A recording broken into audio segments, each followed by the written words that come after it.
today. And introduce Dr. Darcie DeAngelo to you.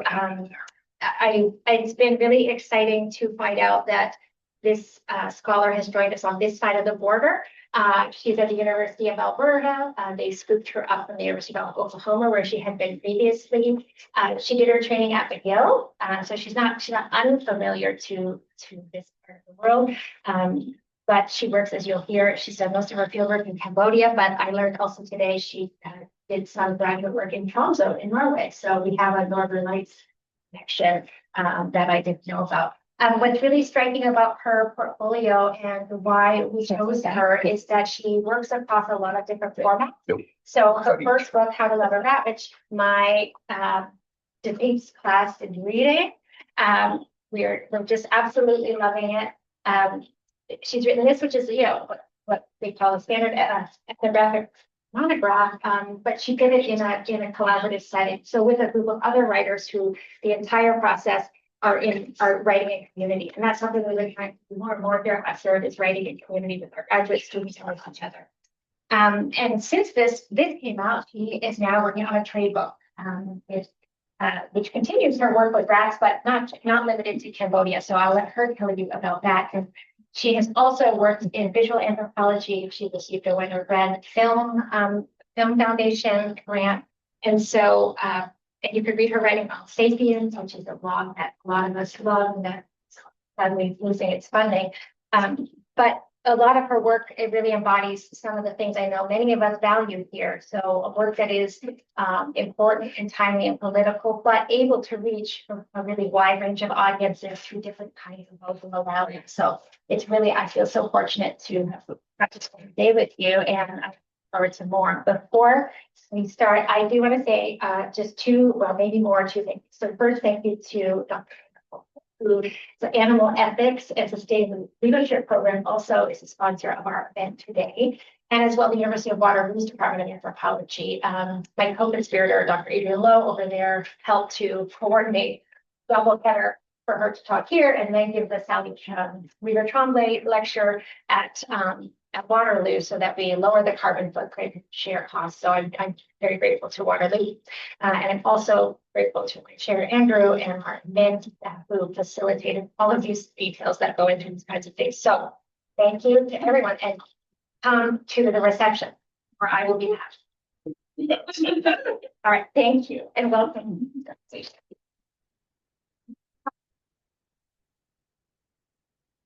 All right, thank you so much for that. Thank you for having me.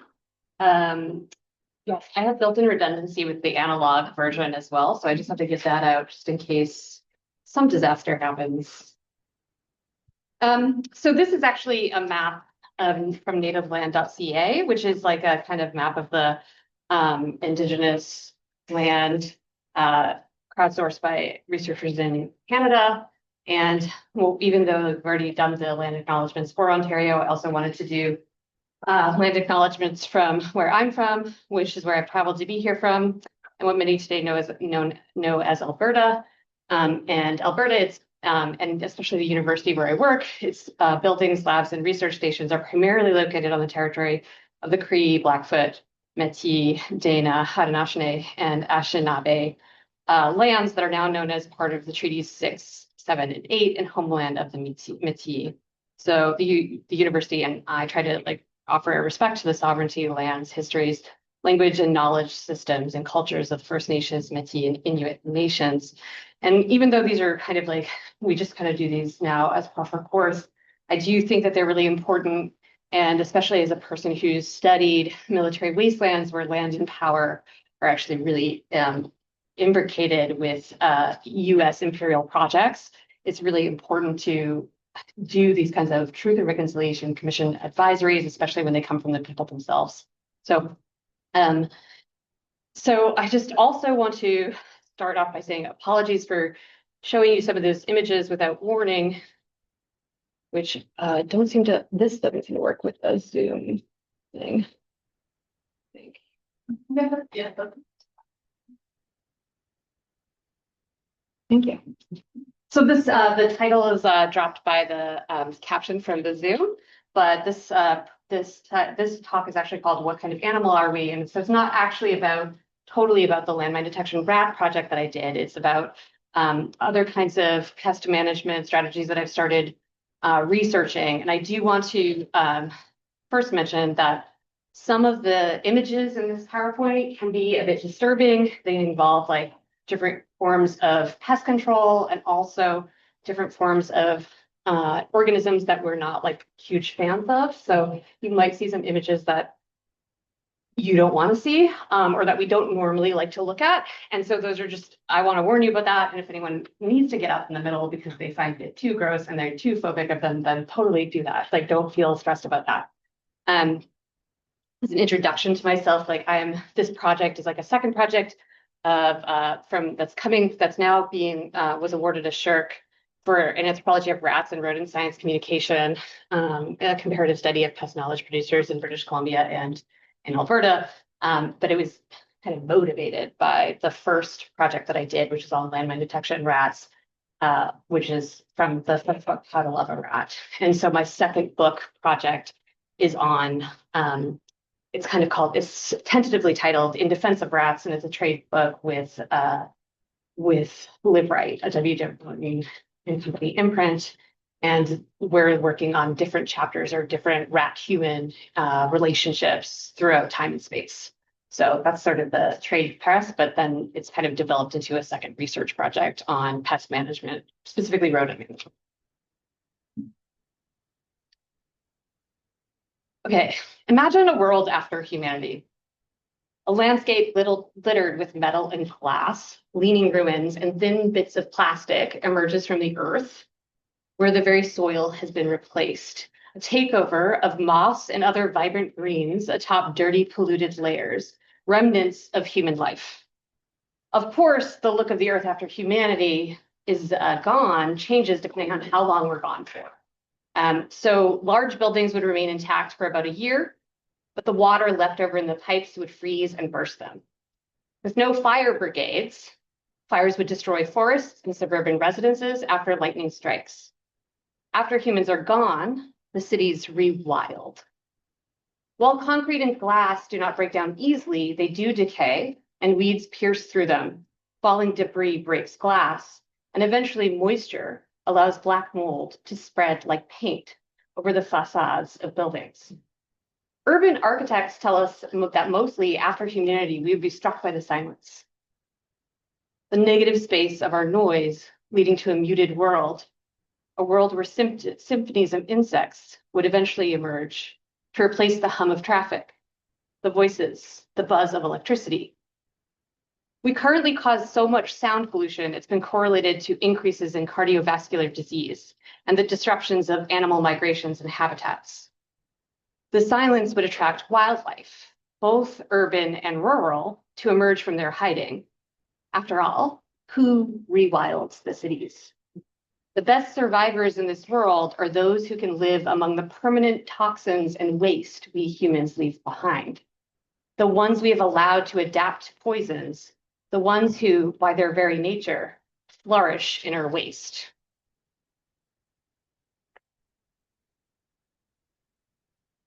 Those critters who survive after the humans are all or mostly dead are the ones we think of pests: roaches, seagulls, and pigeons. And in particular, rats flourish as they already, rats would flourish as they have already in places where humans have abandoned, in post-nuclear fallout, and in places where humans already live and pollute. Rats swim in sewage. They copulate in the juices at the bottom of dumpsters. They're considered what is called a generalist species. That is, a species characterized by their adaptability, even in extreme environments. Of course, we think about dogs as our best friends, right? But rats are arguably our closest mammalian relatives and how much they conquer local ecosystems. Not that dogs are also doing that work, by the way. Rats are rodents, which are the most common mammal worldwide, but they are the most common because they've followed us humans around. We humans don't love rats, generally speaking. We don't like to look at them. Rats confront us with the darkest nature of ourselves and our particular predilection for flourishing and spreading and ruining. During the pandemic of 2019, when the novel coronavirus forced the shutdown of multiple businesses, people isolated in their homes, unsure how contagious the virus was. We had a kind of rewilding of urban places, especially, right? So this is like famously the lack of travel did wonders for the carbon emissions that plague the planet. You have these idyllic images emerging from places like Venice, where the canals were clear for the first time because of the lack of almost the 700,000 tourists who visit in just 1 month. According to local Italian reports, the water was like, quote, the lagoon waters of ancient times, those of the post-war period, when it was even still possible to bathe in the waters of the canals. Dolphins also returned to Sardinia ports in Italy, swimming freely in unpolluted waters. The carbon emissions of the globe dropped, and while dolphins are kind of rewilding, rodents, a bit greasier, also came up to play. And the reports were less poetic than the images of clear lagoon waters in a sinking city.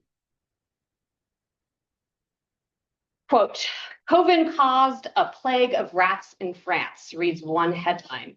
NBC News warns, starving, angry, and cannibalistic. America's rats are getting desperate amid the coronavirus panic. Multiple news sources called the rats, quote, a plague on cities, and depictions of rats both increasing and becoming more desperate represented a feedback loop, right? Because the increased population would cause more competition and lead to rats who practiced what they called cannibalism, rat battles, and infanticide. The rats were taking to the streets and moving house. They had to find new places to eat because the alleyways between restaurants no longer had trash thrown out. So a viral video of Bourbon Street, this is like a screenshot from that, in New Orleans, shows about half a dozen rats, described as, quote, a swarm, in the middle of the street consuming what looks like human vomit. The panic about the pandemic seemed swollen with panic about rats. Pest managers logged increased reports of rat sightings and infestations. Rats came out more during the day because fewer people were walking about. Rats entered people's homes because their normal food supplies were closed, leading them to go where the people were. Or perhaps people just saw them more. Since, after all, they were no longer commuting to work. And scientists later concluded that possibly the pandemic did not really cause a rise of rat populations, but rather a rise of rat sightings. So the same way that people saw the dolphins, they also saw more rats. But people tend to like dolphins. They tend not to like rats. As an anthropologist, though, I shouldn't make universal claims about that. You know, anthropologists defy those who insist that humans everywhere think and act exactly the same. And we can find multiple exceptions to the rules, to the human tendency to be repulsed by rats. So there's like a group of people in the Polynesian Islands who worship rats. There's a Hindu temple where people revere them as reincarnated people at a rodent temple. And pet rat enthusiasts proudly march their rats in breeding shows in England at the National Fancy Rat Society.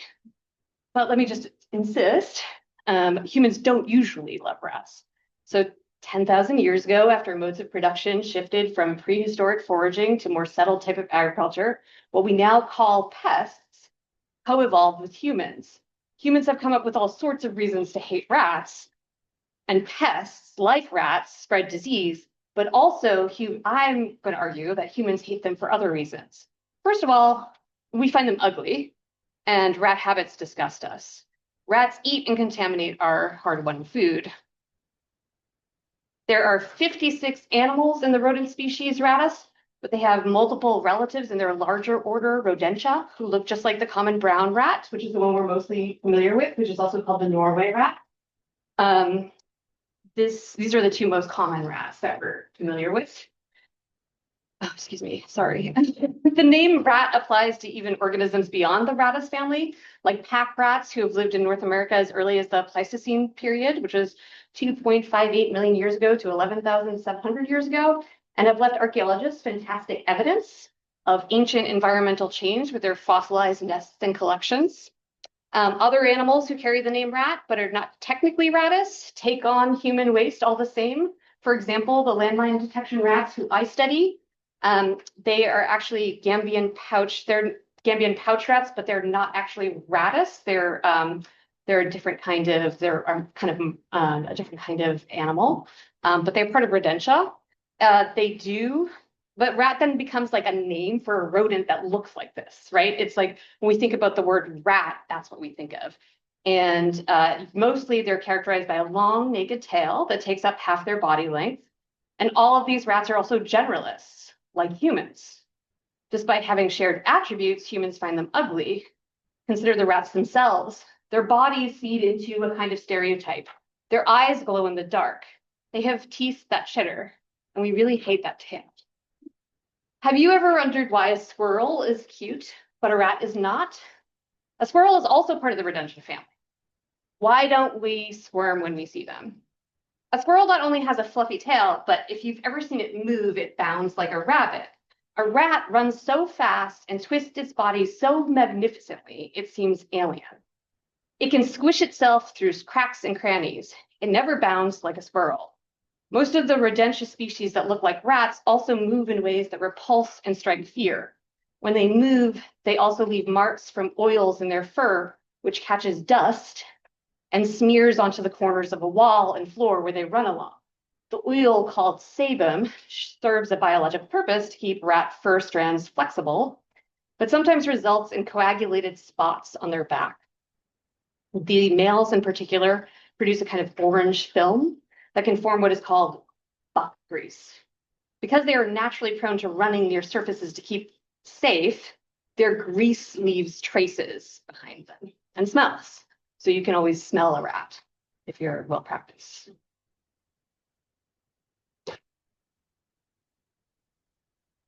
Rats also disgust humans and other kinds of movements, namely sexual ones. They spread fast because they can produce multiple generations in a short amount of time. A rat matures 5 weeks after it is born, and females have a fertility window that lasts 3 weeks.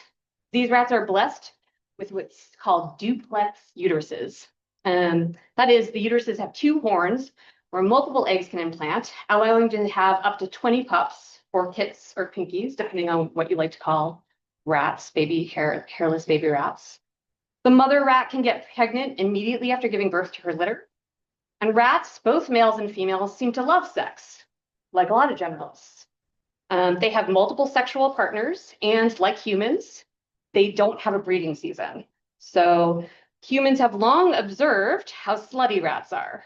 Scientists have even categorized them as what they call a promiscuous species because they participate in group sex, change partners mid-coitus, and can ejaculate multiple times in a row. Although on reflection, we can infer that perhaps humans find this promiscuity repulsive because it mirrors human behaviors that are stigmatized and quote unquote delinquent. When reviewing the literature about rat sex, scientists explain rats are as cosmopolitan as humans, and their social and sexual activities can reflect human behavior. Rat sexual habits elicit human disgust and fascination.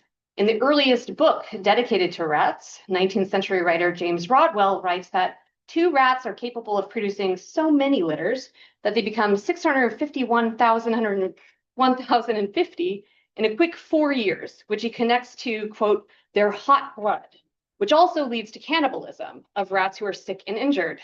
Jack Black, the famous rat hunter for Queen Victoria, described rats as having insatiable sexual appetites.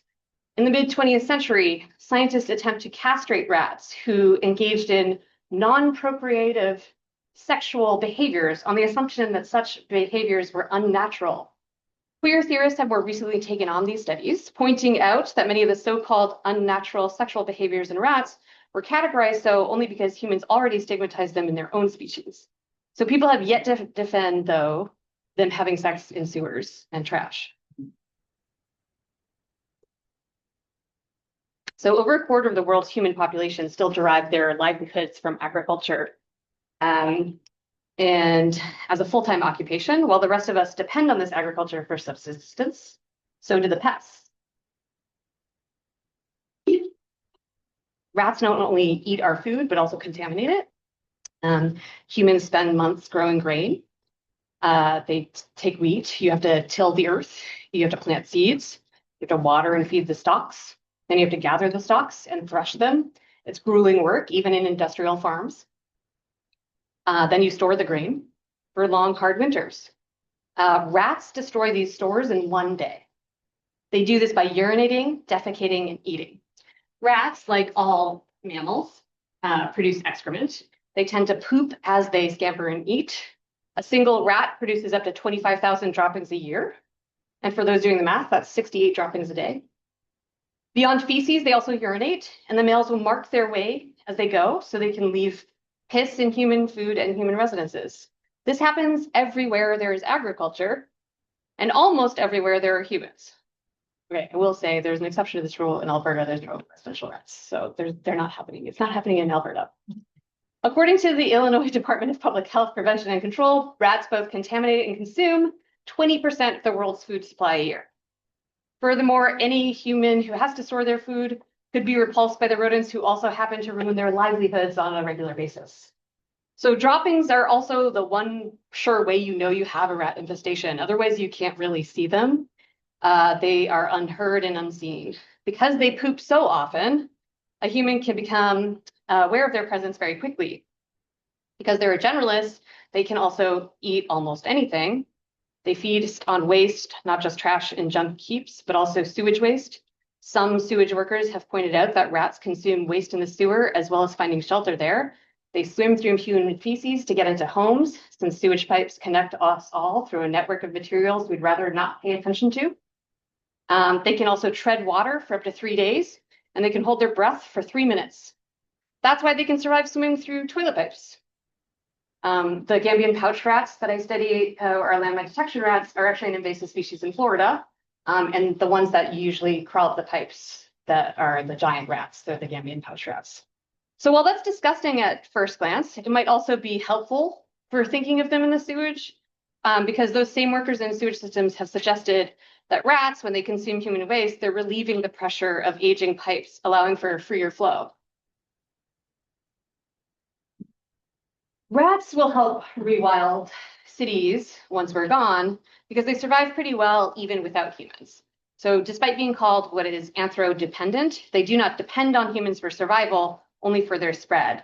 So this is near Alaska. A Japanese shipwreck in the 1790s sank the people in the boat, but did not sink the rats. Instead, they swam from the sinking ship to an archipelago of earthquake-prone volcanic islands. And without humans, they quickly found food, namely the eggs of shorebirds.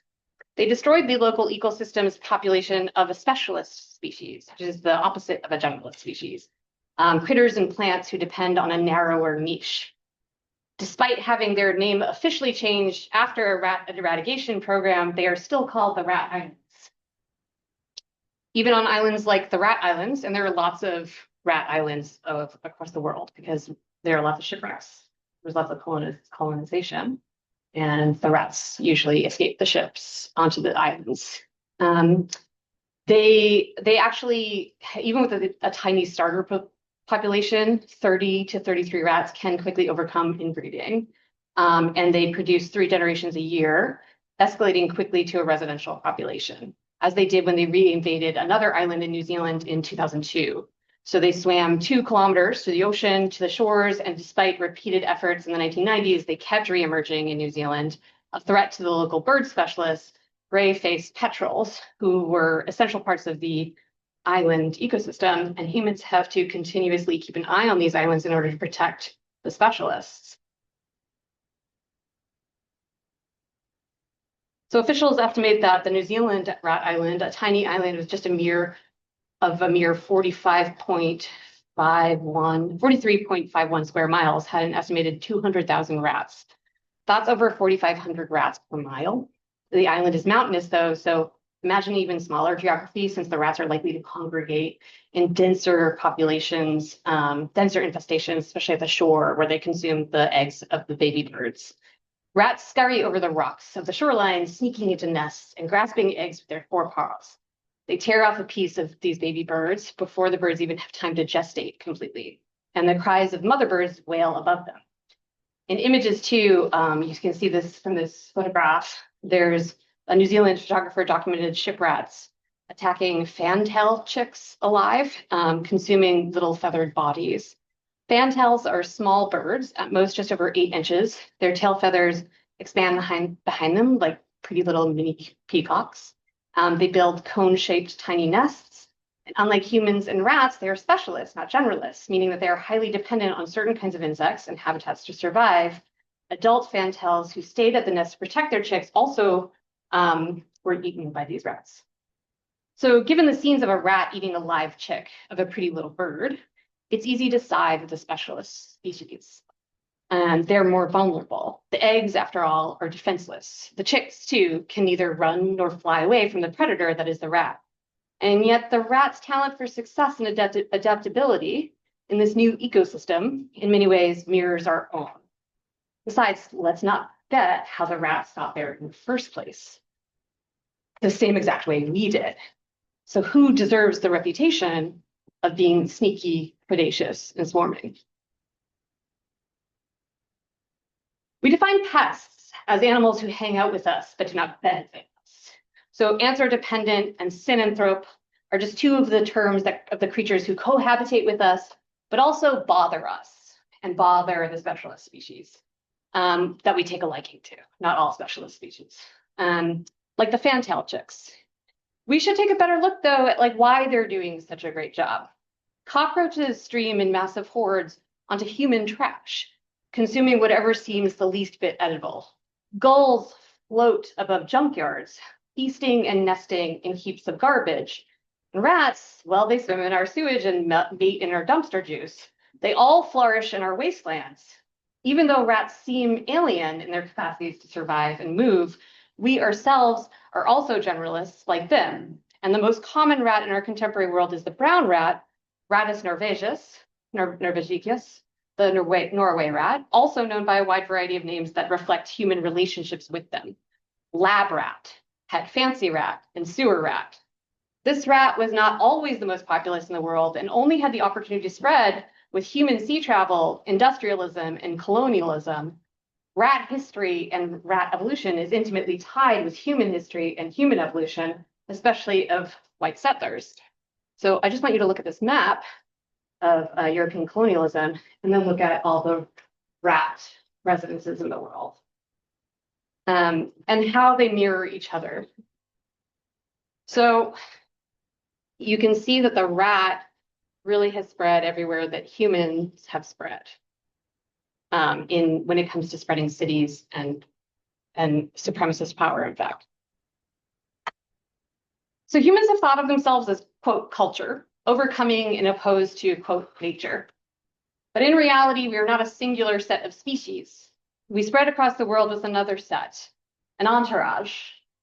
While our spread across the globe has devastated multiple animals and plants in other kingdoms, in other ways, it has allowed a bunch of companions to flourish alongside us. In what biologists have called the sixth mass extinction, named as a warning, because by the earliest estimate in 1983, the Earth is losing 30,000 species a year. Specialist species who live in precarious balance are being taken over by generalists. Previous extinctions include ice ages millions of years ago, the most famous of which was also the most recent, though through either an asteroidal volcanic event, which eliminated the dinosaurs 65 million years ago. The sixth extinction is unique in that biologists and geologists have suggested it began with the spread of humans 100,000 years ago and accelerated only 10,000 years ago when humans turned to agriculture. Agriculture, of course, is when pests co-evolved with us. So it resulted in the spread of not just humans, but all the generalists we carry with us. Think of the generalists as animals and plants we've co-evolved with. So it's not just rats, but also dogs, cats, corn, wheat. They're all wildly adaptable species, and they begin their spread with ours. The story we hear often, kudzu beats out the native plants of North Carolina. House cats are responsible for the endangerment of local bird populations. Ticks, mosquitoes, and roaches are on the rise, even as other bug populations decrease overall. Our fellow generalists, like us, are thriving. And they, like us, live in varied environments and extreme habitats, often because they take advantage of human infrastructures. Some of these species we've actually bred to increase their adaptability, so and their companionship tendencies with us, like the dogs who pull our sleds, who herd our cattle, who hunt our ducks, who sit on our laps. Some of these species have just benefited from the stuff we leave behind. Some of these species are even better at living in the dangerous conditions that we create than ourselves, succeeding in human-created waste, toxins, and even radiation. These so-called pests have pillaged the earth alongside us. Biologists call these rats, animals like rats, commensal, because they share tables with us. Perhaps we hate them because they play the human game so well. They represent everything humans have done wrong to the world. They've come along with us with the conquering of the planet, and they have spread across it wherever the humans have spread, and even beyond where humans have spread, with few exceptions. Perhaps learning to look at rats, learning to see them for their surprising kinships with humans, will allow us to understand ourselves a bit better. Rats are the main characters, but they can't be main characters without their supporting cast, humans, when it comes to the pest world. This is Donna Haraway, if anyone is unfamiliar with her. Donna Haraway is like a very famous multi-species theorist, and usually, like when she writes about animals, she's exploring either cuter animals than rats or investigating an alternative nature that animals represent. So these are my personal favorite theorists, like when an author or scholar interacts with an animal only to be held aghast at like their radical alterities of being, from hawks to bears to octopuses. Most of the animals that we like to think about in our writings are those who are charming and charismatic specialists. And this trend has occurred in more academic circles too, not just like kind of nonfiction trade presses. It's recently become popular in my home discipline of anthropology, the study of people.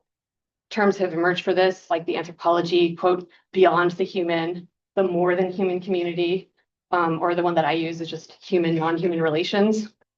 People can be non-human too. And why not? Non-humans have been integral to human history. Thinkers suggest that if we think a bit beyond human beings, then maybe we can just get out of this mess of an acceleration of suffering and extinctions caused by the spread of humans across the globe, right? We can think like an octopus. We can have tentacular thinking. We can be like a mushroom, and we can escape the ruins of capitalism. They question how humans relate to nature by decentering humans from the equation. The idea is that the world is being destroyed, and we humans need to figure out new relationships with the world in order to fix it before it's too late. So animals then can show radical alterities, different ways of knowing that represent radically different ways to live. But I'm asking not of the radical alterities, but of our fellow generalists. What about them? The ones who make the same mistakes we do. We don't know much about them, the past, actually, because we don't even study them that well. Even though we use them as models for medicine and psychiatry, biologists describe a sharp ignorance about rats. In a new urban wildlife research group, the Vancouver Rat Project, scientists have described huge gaps in scholarly literature. This is in the sciences, not just in anthropology, which is what we're studying here, about rat behavior in urban areas and in rural areas. So wild rats, we don't know much about. They point out that the best study scientists have about urban rats is from the 1980s, and that humans actually know more about polar bears scientifically than about urban rats. That's not to say that we don't know about like other kinds of rats, like laboratory rats we're very familiar with. They're little models for human beings, and the research about their behavior informs pharmaceutical discoveries, educational trainings, and theories about human psychology. Laboratory rats provide insight into the many traits that humans share with them as fellow generalists. But the way humans look and even research rats gets defined by their habitats. Those rats living in labs are domestic, they're study tools. The ones living in cages in our homes are friendly companions, but the ones invading our farms and living in sewers are pests. The majority of them, by the way. So while lab rats, sewer rats, and fancy rats are all the same species, the way humans look at them depends on how they relate to them. But evolutionarily speaking, we're related to all of them.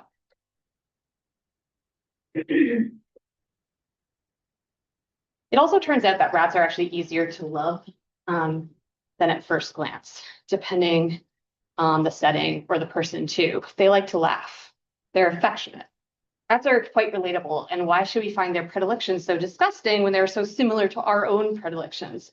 They like to eat, have sex, learn, and play.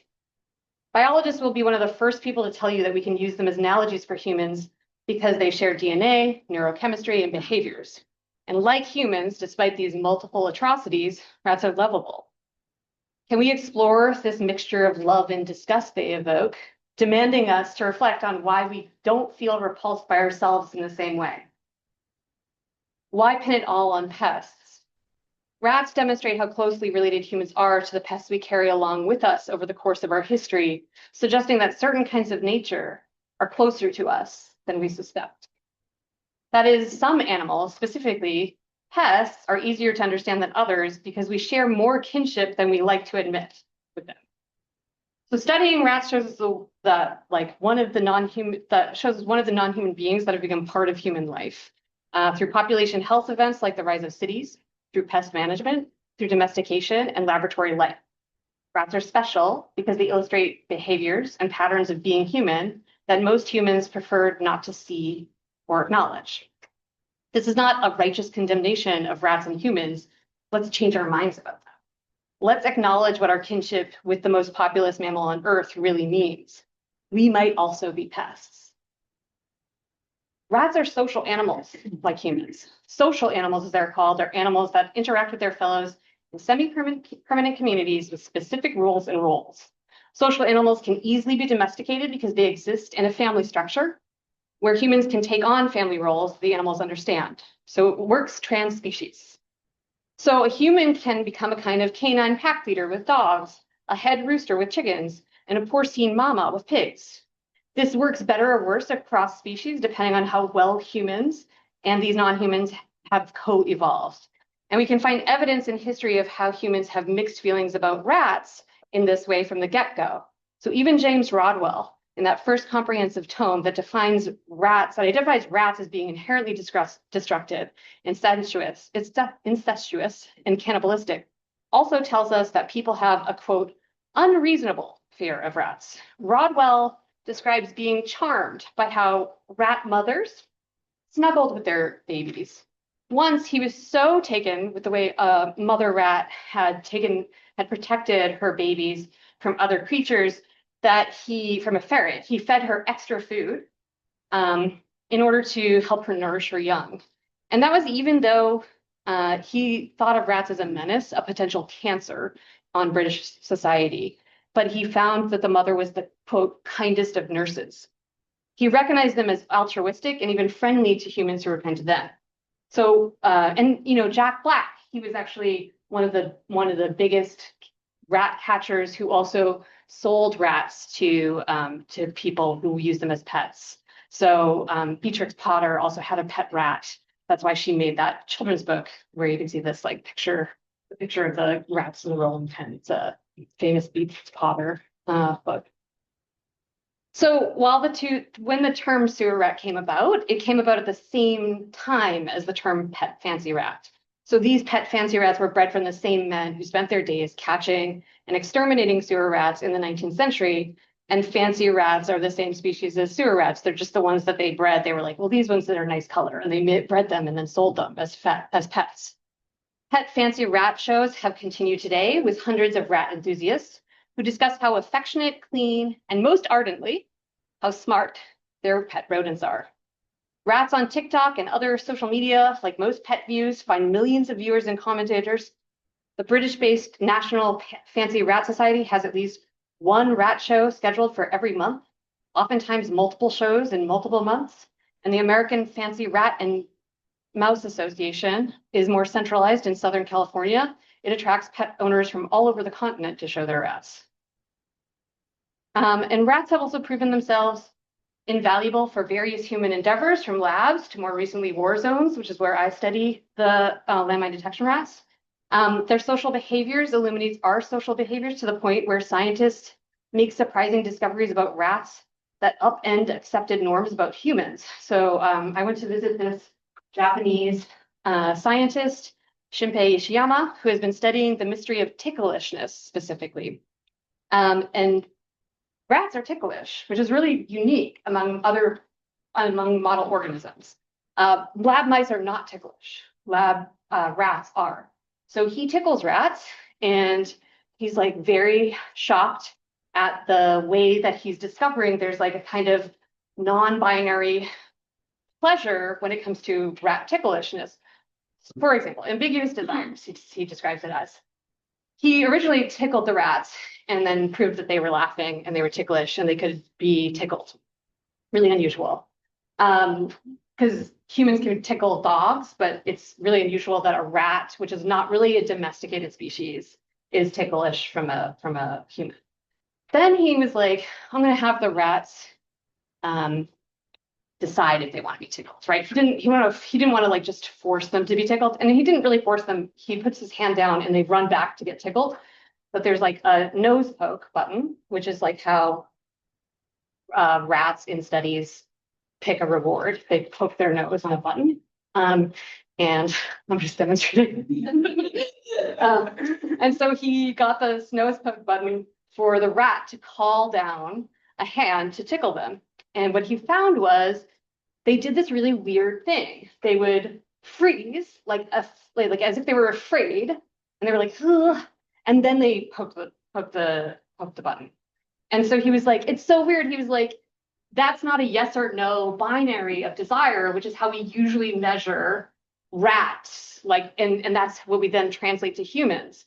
We're measuring an ambiguous desire where they like want to get tickled, but they're like, do I want to get tickled? And then when they run away from the hand retreats. So it's not like there's like a kind of like sense that the hand is like only going to respond to the rat wanting the tickling, and the rat will like produce a fear response, which is like kind of like shows that they're actually excited about being afraid the same way that we are if we watch a horror movie.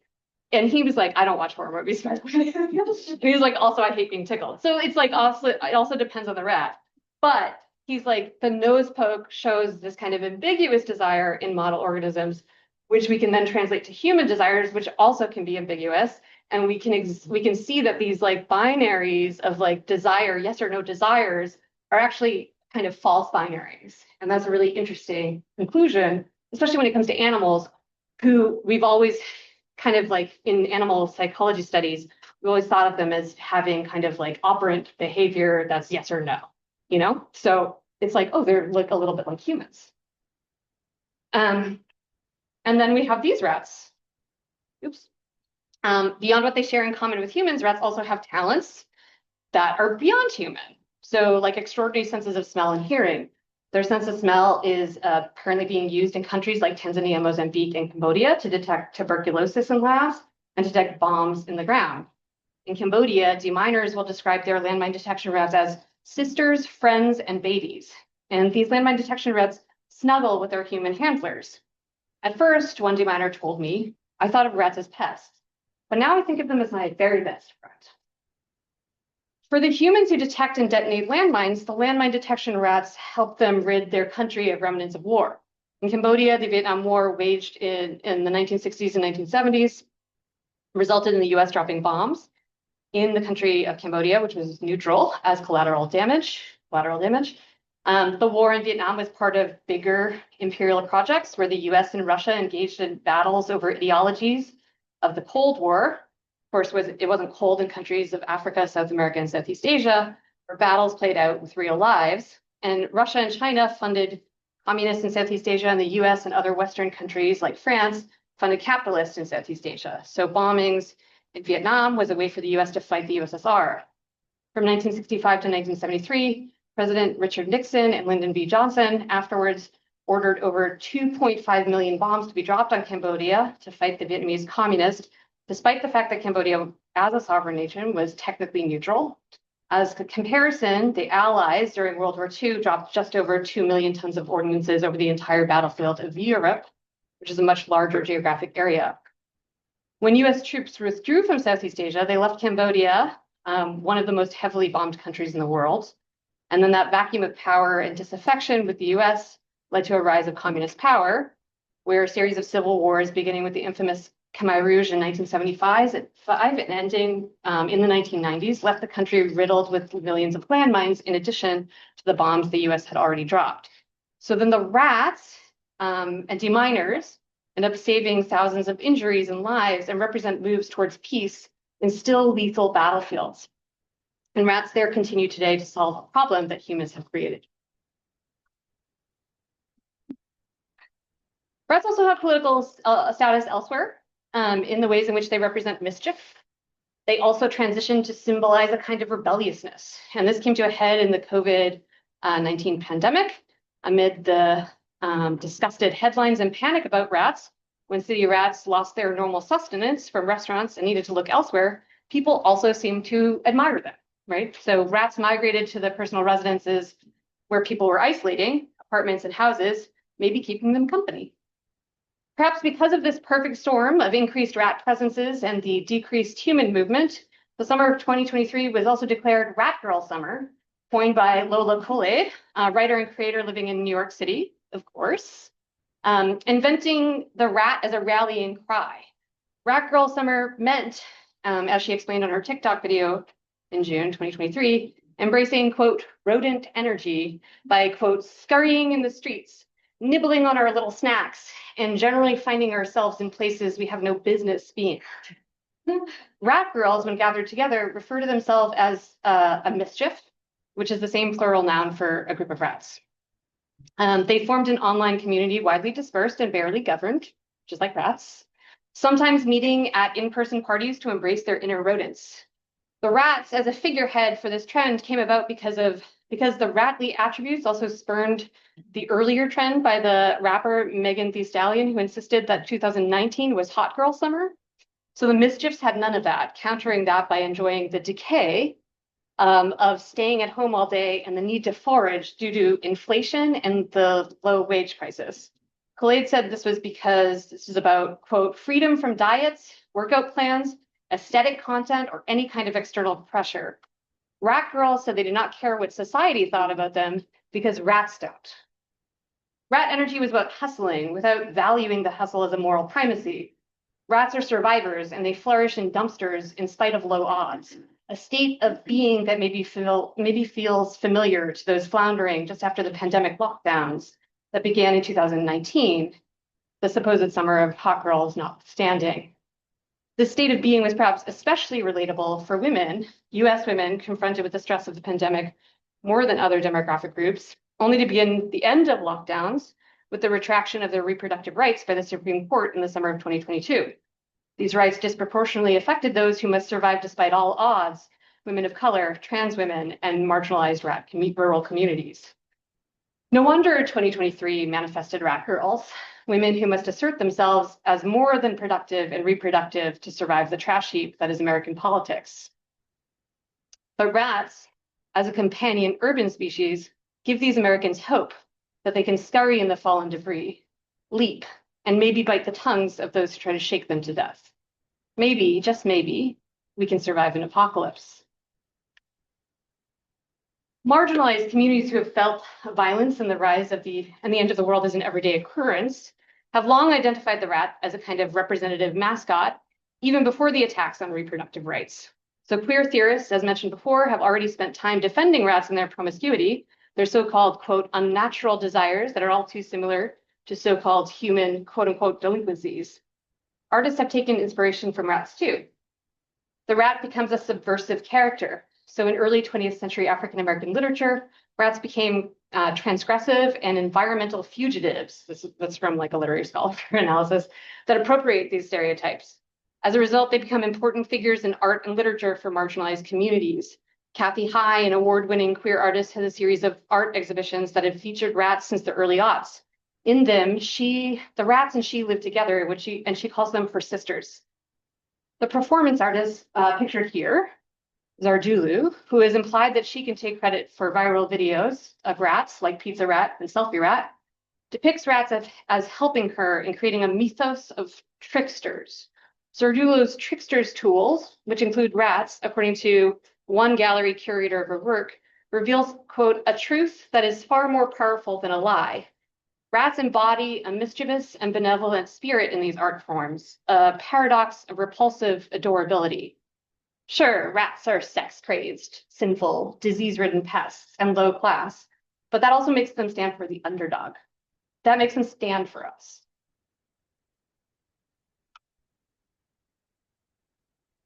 While multi-species ethnography emerged in popularity in anthropology and the social sciences in the early aughts too, animals and other non-humans have long been, quote, good to think with in anthropological theory. More recent turns in its scholarship have differed in that they take non-human beings seriously as actors with agency over the ways humans live, work, and play. Most focus, like I said, on these radical alterities of specialist species, or consider helper or companion animals, like domesticated species like the ones I studied, right? The landmine detection rats or lab rats. So similar to what has been critiqued as like the native sloth or the suffering sloth, such species become aspirational comparisons to pose to us how things could be different for humans, which is a worthy aspiration. How can things be different? I'm not approaching this with only a critique though. Radical alterities help humans look for alternatives from a default capitalist perspective. But what about the multi-species relations that benefit from our capitalist consequences? Pests have been steadily increasing their residential radius, flourishing in the sixth extinction. When anthropologists do study pests like rodents, their research on lab rats and mice or helper rats like the rats who detect landmines overwhelms writings about other like areas where of the most common mammalian pest. As Anna Singh explains, this is an anthropologist who writes about the mushrooms that we should all be like. She does not want to, quote, advocate building alliances with just any non-human because animals like cockroaches and rats are killers, but so aren't we. What happens when we attend ethnographically to the pests at our feet, like the urban rats we share our lives with? When we approach animals who are synanthropic pests, we notice the similarities we share, the kinships that showcase human generalist tendencies, adaptability, sociality, and yes, a capacity for destruction. Culturally speaking, it's not a given that humans will hate rats. It just shows us how humans construct categories. What disgusts us about rats often reflects all too human disgust of racism, xenophobia, and sexism.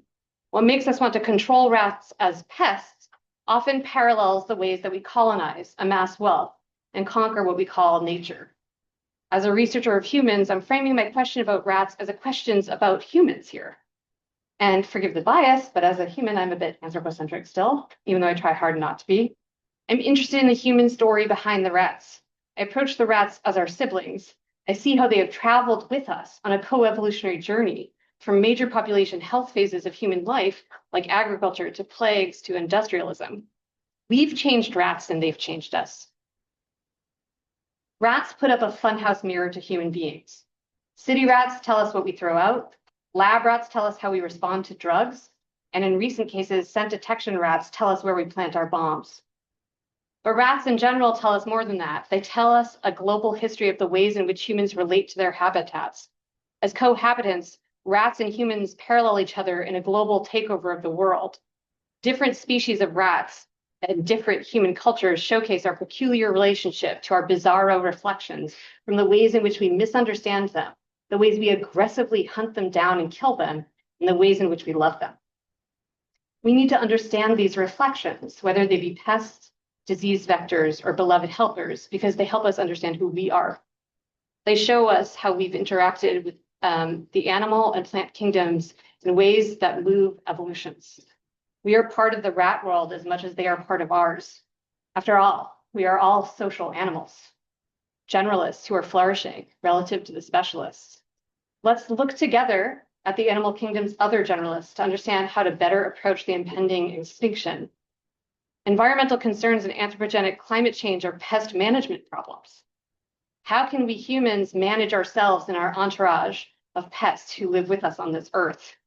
The earth itself and how we live and play upon it depends on a delicate balance of specialists who are currently being overwhelmed by the generalist critters, an umbrella for a pest entourage, from rats to roaches, to cats, to dogs, to seagulls, to, of course, humans.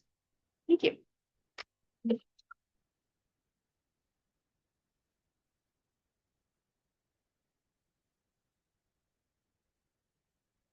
We'll take a few questions. Does that sound good? Do we have time? Sorry, yeah.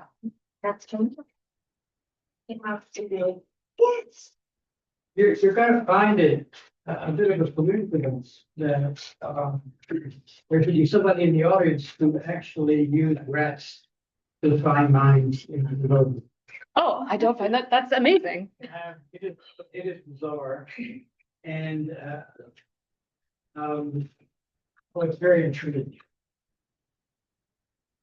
I worked in Cambodia for 3 or 4 years, and trying to use working with the United Nations to try to find ways of removing the landmines and unexploded ordnance. Mhm. And we did everything we could. And one of the things that we realized that is that humans were too expensive, Yeah, and so were dogs. yeah, Because dogs, you can train a dog, but it takes a lot of training dogs. Many of the German shepherds that we trained, or that had been trained, sorry, were worth about $200,000. So when they stepped on a landmine, that was a shame. oh yeah, I'm not, So people use rats. Some of the people that we worked with and we funded used rats. And I'm very curious because they didn't work out. And one of the reasons they didn't work out, they worked out in the sense that they were light because of their weight, and they would never set off the bomb. But they weren't accurate. And it was very strange. And even a slight inaccuracy was dangerous because then you could have somebody come through and they'd step on a mine that the rat hadn't found. That rarely was the case with German shepherds. And of course, it was never the case with humans. And it was very important because we needed the support of the people. But whenever anybody died in a village where we were demining, it was a travesty when the rats didn't work and when somebody died or lost a leg. Can't help. I mean, I used to teach here. yeah. Couldn't help when I saw the ad for your talk. I thought, oh my God, I got to hear this. Yeah, they're implementing rats now. So, But I want to ask you, do you know something that I don't know? well, what years were you? No. Indeed, I mean, people use rats. But the rats remarks, that's one line I'll just share because my students also, we love the line in the book that, people were thinking, oh, there's this big inequality between you because you have a film camera. Yeah. I'm not hearing what you're saying. That in the book, she describes people kind of accusing her of like going to Cambodia with her fancy video camera. And she's like, no, the rat is actually, the rat is a technology and the rats are what, 3,000? 8,000 a year. 8,000 a year. So the rats actually aren't. And the dogs are the Belgian Malinois or the Belgian Shepherds are 25,000 a year to upkeep. It's I haven't read your book. okay. Well, I'm going to turn it over to you. yeah, the rats are implemented now, but they're not the rats probably that you were experimenting with because the Norway rat would not be as effective as the Gambian pouched rat. The Gambian pouched rat was implemented in 2015 and certified at the end of 2015. So it has 100% accuracy now as a technology. Yeah. Well, it's implemented by the NGO. Yeah. And the interesting thing is that some accuracy is better than none, particularly when it comes to explosives. And yet, What years were you there? pardon me, What years were you there? I was there off and on 2010 to 2015. Okay. Yeah. They just implemented them to 2015 is when they started the rats. Anyway, it's great to hear a talk on the praise of rats. We love them. I love it. But there is a reality in the capacity to find unexploded ordnances, which I just raised the question. Well, I think I'm not sure what rats you were using, but certainly Norway rats are not as effective. It certainly wouldn't know what rat. Yeah. They first tried them with Norway rats, and then Norway rats were not as effective as the Gambian. Very much for your love. Yeah. Thinking about the rat, the qualities, the kind of helpful qualities we put on them. Yeah. I'm wondering why mice seem more redeemable. They seem maybe they don't share as many features as you describe with the rats. Like we don't. You think you think I don't know. I mean, they're more cartoonish. Maybe it's just because they're smaller. Maybe I just like mice enough to go. I don't know. Okay, I have like I do think that they're cuter. Like I think that they're also smaller, right? But they also have more of like a kind of they eat like fruits and nuts and grain. Yeah. They're a little closer to proper nature Like categories. I would say that like categorically speaking, I think they're different than like rats because rats are so similar to what we're eating. Like and they're eating our trash. And so it's like mice do that too, but like mice are But they'll also do the cute they things. do the cute things. Like they're more into the like, and the nests are different looking too. Like, I don't know. It's like and then you see a mouse and you're like, it's kind of cute. And then you see a rat. I will say that like the some of the earliest writings, like the mouse and rat is not differentiated in a lot of like Indo-European languages because there wasn't much difference in how they looked because a ship rat looks more like a Norway rat. Looks more like a mouse than a Norway rat. So it's like if you have like a ship rat, like a black rat, it does kind of look more mouse-like. And I think they were more redeemable. And I think I was saying at like lunch in some of this like French writer is like nostalgic for the ship rat that's being taken over by the Norway rat.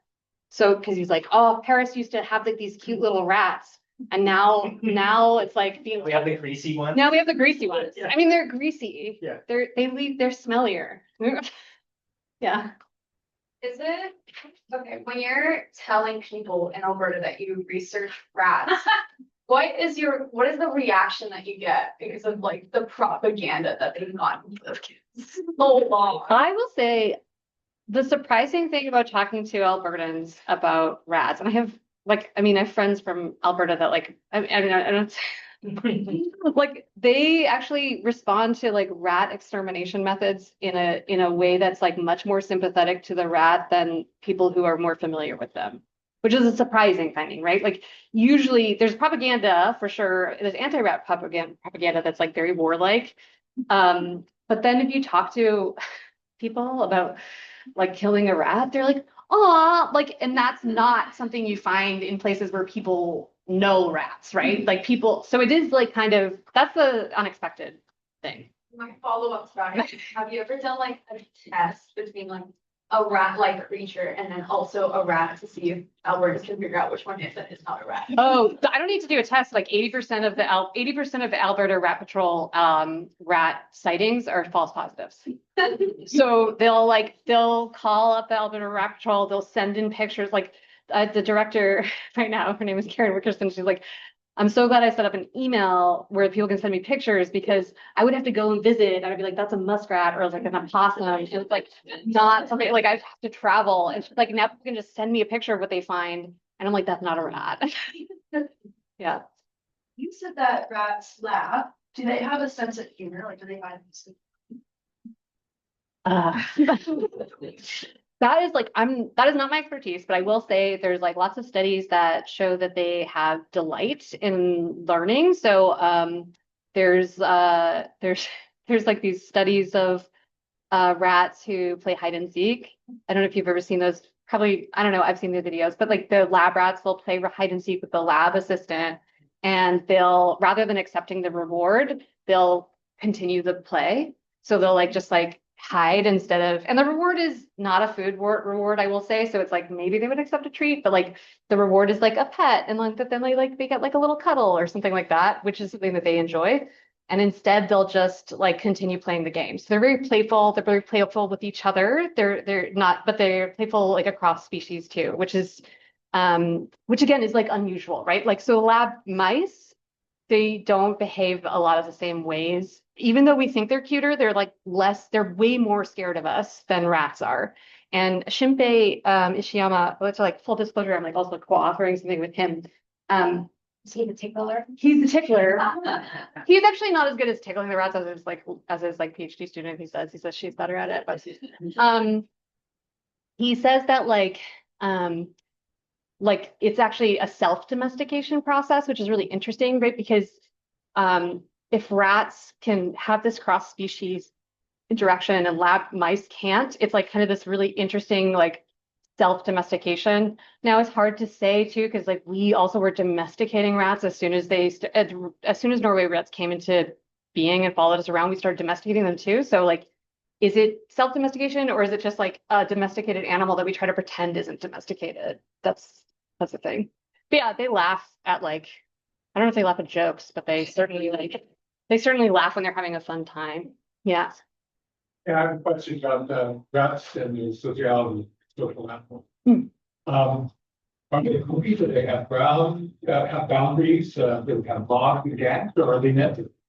Oh, they're groupie. That's a big deal. That's a big difference. No, they're groupie. There's the study, the Vancouver Rat Project. Like I said, like we don't actually have a lot of studies on urban rats or like wild rat behaviors. But one of the first studies that the Vancouver Rat Project, which is like they're like kind of leading the research on this, is that they tend to stay in like kind of blocks, and then there's separate blocks from them. And actually, what this means is if you exterminate one block, and like so, what you end up having is a diseased block and an undiseased block, and then if you exterminate one nest or one block of the rats, eventually one of them that are diseased will also like travel away from that diseased block into a non-diseased block and join the non-diseased block. And then you end up spreading the disease further. So sometimes extermination has this kind of like unintended consequence of spreading things like MRSA and like other kinds of bacteria and viruses in Vancouver, because we don't actually know the consequences of like a lot of rodent management are really not tested because it's often considered like this dirty job that unskilled laborers do, but it's really a kind of highly skilled job that we put on people who are underpaid. So what ends up happening is like this problem, and we don't have a lot of evidence-based literature on it or research. So that's like one of the consequences they found. So they're groupie, they will spread, like they will spread if they need to. And then when they spread, they end up spreading disease pretty far. Thank you. Okay, well, I'll give you a break from talking. It's hard to talk. Yeah, no, it's okay. So we'll move this party over to the wave and keep the conversation going here. We'll pretend that there's no rats. Like,